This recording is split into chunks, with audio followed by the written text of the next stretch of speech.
Yes, nag-delete na. Nilapagan na ng resibo eh. Tapos sinabihan na ni Miss A na wala nang love letter.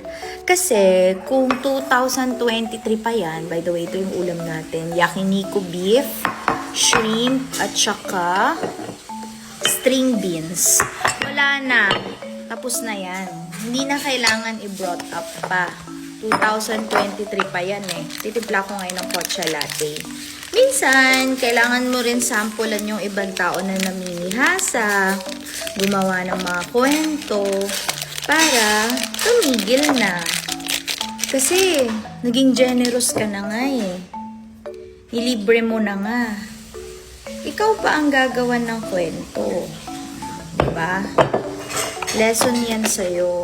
Tsaka, pagpipirma kayo ng mga non-disclosure agreement, kaya ka nga pinapapirma ng ganun eh. Para maprotektahan yung tao. Kasi, hindi niya alam, hindi kanya kilala kung sino ka. Hindi naman ako nagpapapirma ng mga non-disclosure agreement sa mga close ko. Sa mga empleyado ko nga, wala ako nun eh. Lately na lang, nung dahil sa kanya, nangyari yun. Kasi, ngayon ko lang na-realize na kahit anong buti mo sa mga ibang tao, meron pa rin talagang gagawan ka ng kwento.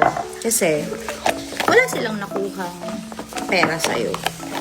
Kaya ikaw ang aking isa sa mga lesson niyan. You know, life is really, really interesting. And, tandaan nyo to yung mga nagiging coach ninyo, o yung mga nantotolerate sa inyo, hindi kayo tutulungan yan kapag nandyan na yung mga kaso ninyo. And this is not about me. Can't you see, ginagamit lang kayo. Bigla na lang kayo out of nowhere. Nag-video-video kayo. Yan ha, kahit na from 2 years ago pa ang mga agreement na yan, ang mga resibo na yan, naka-file yan lahat. Matakot ka talaga kay Ayang kapag ka nagagawa ka ng mga kasinungalingan tapos meron akong resibo.